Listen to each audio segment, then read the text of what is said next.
Ulama-ulama maupun orang soleh terdahulu itu berusaha menghindari menceritakan tentang diri sendiri. Khawatirnya nanti ujung gimana. Sebenarnya saya ini biasa aja, ya, nggak wah-wah gimana seperti yang diberitakan di media-media. Saya biasa aja, gimana bisa jadi imam?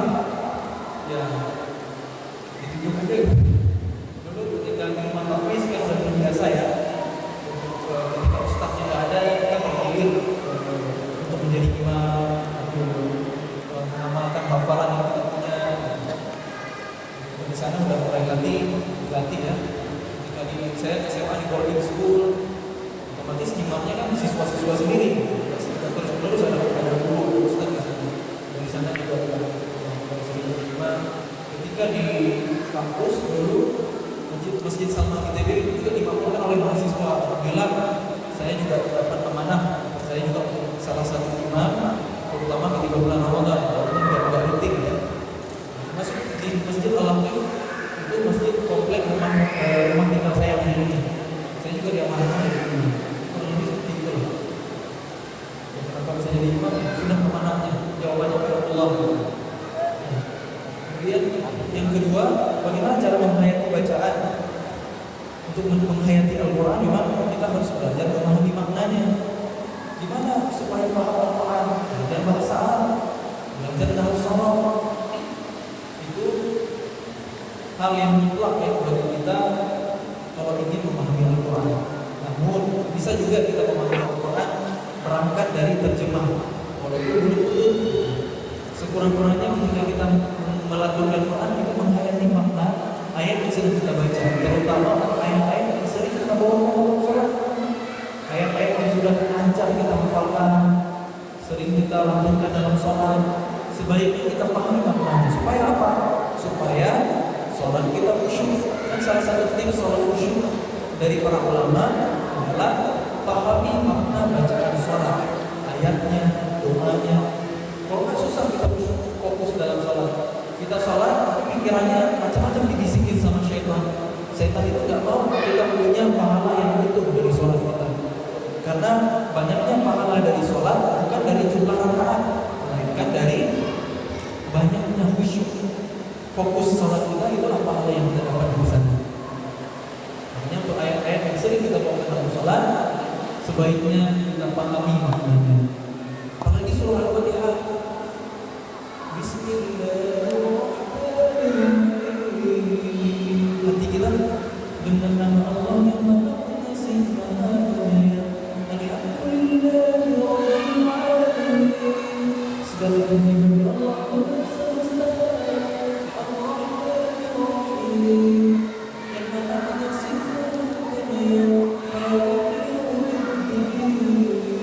Yang menguasai hari pembalasan.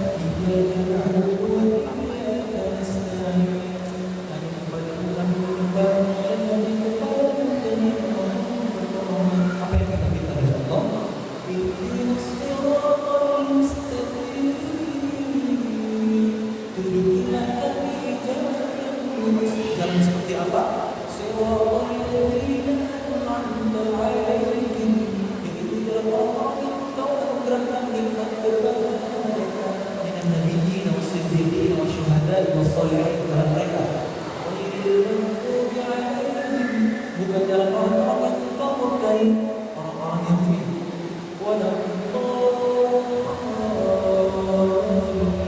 Dan bukan pula jalan mereka yang sesat, orang-orang Nasrani. Jadi begitu teman-teman, ketika kita membaca Al-Quran, hadirkan hati.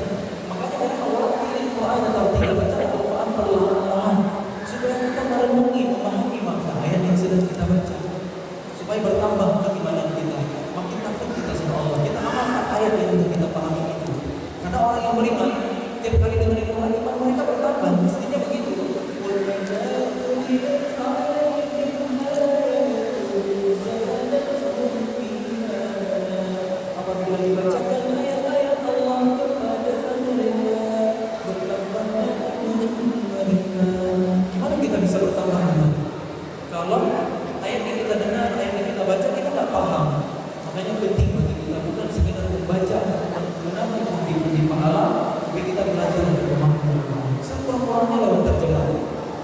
lewat kitab-kitab tafsir yang ditulis oleh ulama ahli tafsir dan mufassir. Hadir di majelis ilmunya para ulama, bukan dalam kajian dalam majelis taklim, majelis ilmu yang dibahas adalah Al-Quran, yang dibahas adalah As-Sunnah. Itu cara kita memahami Quran. Tahu satu ayat kita amalkan. Buat anak-anak muda yang single bisa bilang, ketika membaca mendengarkan surah ayat surah Al-Isra sampai pada ayat jangan deketin zina, maka mustahil akan pacaran kalau ayat itu menyentuh hati sampai ke hati, dipahami maknanya, takut sama Allah, bertambah imannya, itu mustahil pacaran. Kalau udah siap nikah, itu solusinya ya. Islam tidak mau menjauhkan laki-laki dan perempuan, justru mendekatkan, tapi dengan satu jalan yang bernama nikah. Jadi jangan ngomong bilang I love you, mobil dulu ya. Berapa itu mudah-mudahan jawab ya. Kemudian yang ketiga, tips menghafal Al-Quran. Menjaga hafalan. Saya yakin ustaz-ustaz yang lain, para hafiz yang lain sudah banyak sharing motivasi dari menghafal Al-Quran. Sudah sering teman-teman dengarkan kiat-kiatnya. Namun di kesempatan ini ada beberapa hal yang mungkin saya sampaikan. Kalau kita ingin menjadi penghafal Quran, kita harus jujur dengan diri. Benar sih kita ingin menjadi hafid Al-Quran, atau hanya sekedar pengen, atau azam kita belum kuat? Karena ini menentukan kita bertahan berapa lama, kita bakal istiqomah atau enggak. Innamal a'malu binniyat, segala sesuatu itu dengan tergantung niat. Kita menghafal Al-Quran karena Allah, bukan ingin mengharapkan balasan dari Allah, atau kita ingin menghafal Al-Quran. Anak muda ada yang menghafal Al-Quran kenapa? Karena pengen nikah sama Hafizah. Jadi setelah nikah sama Hafizah, nggak hafal Al-Quran lagi. Wajah bareng. Niatkan karena Allah, bukan karena lain-lain, bukan karena pengen terkenal, bukan karena pengen dipuji, bukan karena pengen juara MTQ. Jadi luruskan niat karena Allah. Menghafal Quran karena siapa?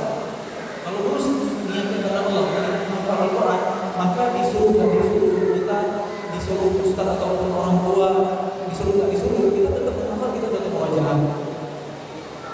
Karena kita menghafal Al-Quran itu karena Allah. Luruskan niat.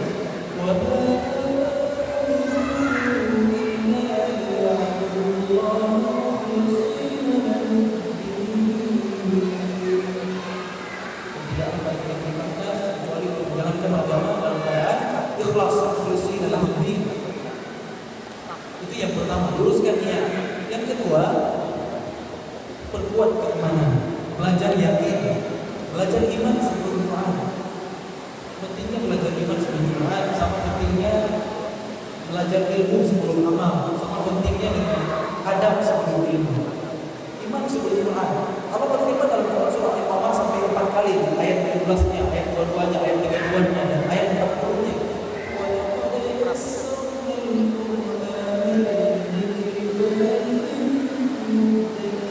Dalam kami mudahkan Al-Quran untuk dihafal dan diingat. Adakah kalian menjadi orang yang mempelajari itu, termasuk orang yang menghafalkannya? Allah sudah jamin, walaupun dia sarah Al-Quran, jadi suruh itu mudah, bukan sekedar mudah, mudah yang tepat, mudah yang pasti. Karena ada juga bahasa Arab sahlul itu artinya mudah, kemudahan yang terbatas. Misalnya sahlul mudah seperti apa? Belajar bahasa Arab mudah atau susah? Buat kita mungkin susah, karena nggak lahir dan besar di Arab. Tapi coba buat anak kecil usia 5 tahun lahir dan besar di Arab, belajar ngomong bahasa Arab, mudah buat dia. Itu sahih buat dia, mudah yang relatif. Tapi kalau Yusuf, kalau Al-Quran, bukan bahasa lisan, tapi kita bisa dengan mudah menghafal. Buktinya anak-anak autis Al-Quran, ada tunanetra Al-Quran, ada orang tua baru mulai Al-Quran di usia 10 selesai 30 juz. Bisa. Kenapa? Karena Allah memudahkan. Justru pesimisme kita yang membuat kita sulit. Tapi kalau ada beberapa yang saya ngomong, udah susah itu. Tapi kalau kita yakin, udah Allah, insya Allah mudah. Itu penjelasan dari para ulama.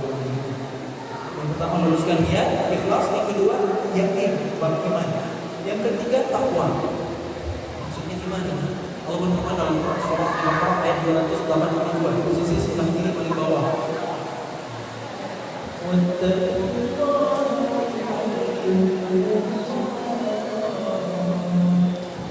Bertakwalah kepada Allah, Allah akan berikan kepada kalian ilmu. Kunci ilmu itu takwa. Belajar Al-Quran, memahami Al-Quran, menghafal Al-Quran, kuncinya takwa. Makin bertakwa makin mudah. Makanya kenapa hafalan Al-Quran itu nggak biasa-biasa, mestinya berbeda dengan yang nggak Al-Quran. Hafalan sunnah ditambah salat tahajud, maka tahajud dengan orang itu efektif sekali untuk menjaga Al-Quran. Inna nasya'atal laili hiya asyaddu qila. Sesungguhnya bangun di malam ini sangat cepat khusyuk dan bacaan Al-Quran di kamar itu lebih berkesan. Itu kata Allah di Quran surah Al-Muzammil ayat 6. Jadi takwa kepada Allah dengan menjalankan perintahnya, menjauhi larangannya, tinggalkan dosa, tinggalkan maksiat, supaya hafalan kita bertahan. Tinggalkan dosa, jangan bermaksiat. Buat yang cowok, yang laki-laki, tundukkan pandangan. Kalau udah mampu nikah, kalau enggak puasa, bertakwa. Takwa itu kunci ilmu. Makanya kenapa suatu ketika Imam Syafi'i hafalan beliau adalah luar biasa, dahsyat. Sekali baca langsung hafal. Tapi ketika enggak sengaja bermaksiat, ketika melewati pasar, enggak sengaja terlihat kutis perempuan yang karena diterbangkan angin, hafalan beliau jadi kacau. Syaikhul bila wali ansuri ini Imam Syafi'i mengadu kepada guru Imam Waqif tentang buruknya hafalan itu dan Imam Syafi'i. Kemudian Imam Waqif berpesan, wal ilmu nur wa nurullah la yuhda lil 'asi. Ilmu Allah itu cahaya yang tidak diberikan kepada ahli maksiat. Jadi tinggalkan dosa, bertakwalah kepada Allah. Akan Allah mudahkan kita menjadi ahli Quran, ahli ilmu, penghafal Quran, insyaallah. Jadi takwa itu harus selalu.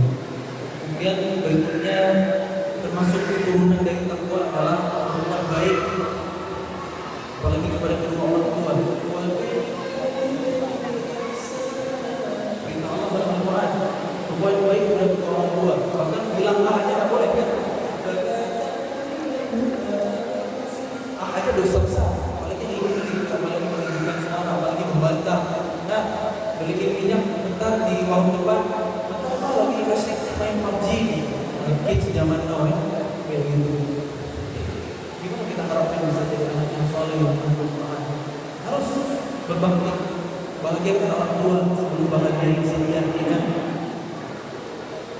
Jadi orang tua itu kunci sukses dunia akhirat. Selama mereka masih ada, bahagiakan mereka bangga. Doa orang tua ke anak dahsyat. Doa anak orang tua sebaliknya juga sama. Tanpa hijab sangat mustajab. Jadi minta doa sama orang tua. Pak, untuk panggilannya siapa kalau di sini? Minta didoakan supaya jadi ahli Quran.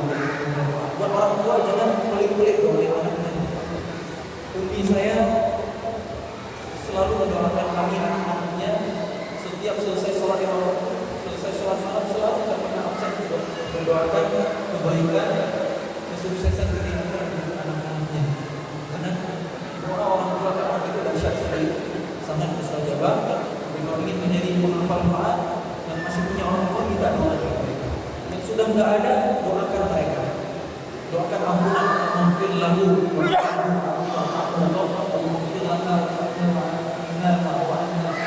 mereka. Dan kunci sukses di akhirat kita ada pada orang tua. Ridhaan Allah, ridhaan orang tua. Bikin orang tua itu ya Allah. Itulah sedikit tips dari Al-Quran untuk menjadi penghafal Al-Quran. Dan secara teknis ada banyak sekali kan. Gunakan mushaf yang sama dengan ganti-ganti Al-Quran. Kita merekam visual juga. Cari tempat yang tenang karena pendengaran itu sangat berpengaruh menghafal Al-Quran. Wa ja'ala lakum as-sam'a wal absara wal af'ida. Ketika menghafal itu taruh Quran di depan, jangan di bawah ya. Kayak orang guru. Kalau di depan kita merekam dan jangan ketergantungan dengan Al-Quran. Begitu udah hafal turunkan Qurannya. Kita kebiasaan diri membayangkan di mana posisi ayat, jangan tergantung dengan Al-Quran. Kita rekam supaya kita bisa lancar hafalannya tanpa Al-Quran dengan pengulangan yang banyak. Gimana supaya hafalan bertahan? Harus banyak diulang. Nama lain Al-Quran al-Zikr. Makin banyak diulang, makin lancar, makin kuat hafalannya. Tidak ada rumus lain, harus diulang.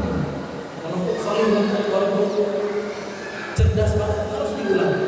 Karena Allah menginginkan kita terus mengulang. Dan Al-Quran itu terbosan diulang. Dengan pengulangan hafalan Al-Quran akan kuat. Ketika sudah kuat, kita akan nikmat dengan Al-Quran. Coba kalau Al-Qurannya udah selancar, alhamdulillah kita berjuz, Masya Allah. Sambil berkendara, sambil ngapain aja, tidur bisa Quran terus.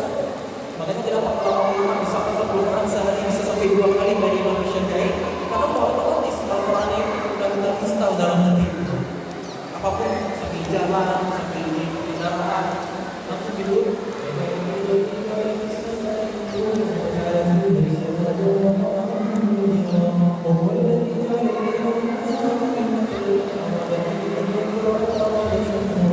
Itu kalau hafalan udah lancar, nikmat banget. Tapi kalau belum lancar, biasanya apa lagi ya lanjutannya? Masih belum nikmat, makin banyak yang hilang. Tentu ketika kita memperjuangkan hafalan Quran berat, awal itu berat, makanya ibadah kan berarti awal nikmat di akhir. Maka berusahalah, berjuanglah sampai kita bisa merasakan kenikmatan Quran. Mudah-mudahan bermanfaat. Allah a'lam bishawab. Jadi ada satu sentimen pertanyaan terakhir nih Mas Zawil. Pada tanggal 7 Juli 2017 kemarin ini Mas Zawil melamar seorang gadis ya. Jadi yang bikin viral itu maharnya, jadi adalah surah Ar-Rahman. Nah, Kira-kira kalau sebelum pernah ya, nggak ada tuh mahar hafalan Quran kalau saya nikah, maharnya tetap aja emas ya. Dan mahar itu sebaiknya yang berharga, karena terjadi salah kaprah di masyarakat kita. Hari ini memang jadi tren bagus, mahar hafalan Quran itu bagus, tapi itu terjadi di zaman sahabat ketika dia udah punya apa-apa gitu, cincin besi pun nggak punya. Makanya dijadikan apa yang kamu miliki dari Al-Quran. Yang dimaksud di situ mahar Al-Quran itu seperti apa? Bukan ketika akan dilakukan hafalannya. Surah Al-Rahman misalnya, mahar surah Al-Rahman. Setelah dilakukan, setelah ditunjukkan, saya sudah hafal Al-Rahman, sudah bayar maharnya. Bukan seperti itu mahar dari hafalan Al-Quran sebenarnya. Yang dimaksudkan di situ adalah ilmunya, pengajarannya. Jadi ketika dijadikan mahar surah Al-Rahman untuk menikah, kapan sudah bayar mahar? Ketika suami sudah mengajarkan surah Al-Rahman kepada istri, menghafalkan surah Al-Rahman kepada istrinya, memahamkan surah Al-Rahman kepada istrinya, baru sudah bayar mahar. Bukan ditunjukkan saya sudah hafal di surah Al-Rahman, sudah bayar mahar. Mahar nikah saya surah Al-Rahman, Al-Quran. Jadi bukan seperti itu teman-teman. Mahar itu dalam syariat yang dinamakan adalah sesuatu yang berharga, yang punya nilai jual, perhiasan, emas. Kalau malah di Indonesia gampang banget yang seperangkat alat sholat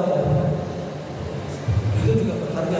Itu simbolis supaya setelah menikah nanti rajin sholat, rajin ibadah. Tapi dalam syariat kalau kita belajar nanti yang dianjurkan mahar itu sesuatu yang berharga. Laki-laki yang baik adalah yang membaguskan, membaikkan mahar. Perempuan yang baik adalah yang meringankan mahar. Ringan di sini, jadi laki-laki jangan meringankan, tapi harus berusaha yang terbaik. Perempuan memudahkan, bukan memurahkan, tapi memudahkan. Nah, karena mahar mudah sulit ini relatif. Kan? Tiap orang, tiap adat itu beda-beda. Kalau di Minang mungkin ada adat pada yang di sini yang melamar perempuan.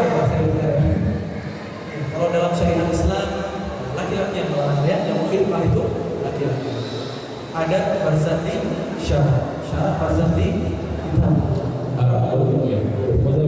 Kalau selama ini kita udah sambil surat Ar-Rahman ini di media sosial ya. Siang hari ini kita udah sambil secara langsung gimana? Mungkin sebelum ayat pertama saja dari surat Ar-Rahman bisa kita dengarkan di siang hari ini. Ada request bacain surah Ar-Rahman. Ini mau divideoin atau mau disimak aja? Disimak sambil lihat terjemah lah, yang nambah iman gitu kan. Atau mau divideoin nanti disimak lagi di rumah gitu. Mau pakai irama apa teman-teman? Seperti banyak kreditip di sini ya. Baik teman-teman.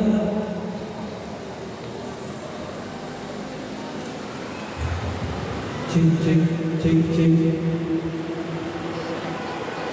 Surah Al-Rahman, surah ke-55 Al-Quran, juz ke-27. Mudah-mudahan Allah turunkan rahmatnya kepada kita, kepada saya yang membacakan, dan kepada semua kita yang mendengarkan. Wa idza quri'a al-Qur'an fastami'u lahu wa ansitu la'allakum turhamun. Apabila diamlah agar kalian mendapat rahmat. A'udzu billahi minasyaitonir rajim.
Baik, hadirin Bapak Ibu yang kami hormati, inilah akhir dari talkshow kita pada siang hari ini mulia bersama Al-Quran, bersama Muzammil, dan berhubung masuknya waktu pada sholat zuhur untuk pindah ke pada sekitarnya.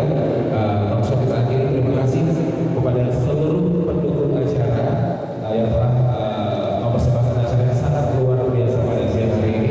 Saya Boy dari Mabel. Wassalamualaikum warahmatullahi wabarakatuh. Selamat siang dan sampai jumpa. Ya baik teman-teman, sebelum saya tutup, mudah-mudahan apa yang saya sampaikan bermanfaat ya. Ilmu yang bermanfaat itu bukan ilmu yang sekedar menjadi wawasan. Ilmu yang bermanfaat itu adalah yang bisa kita wujudkan dalam amalan. Jadi jangan sekedar membuat tahu. Ilmu itu harus juga membuat kita mau dan mampu mengamalkannya. Siap untuk mengamalkan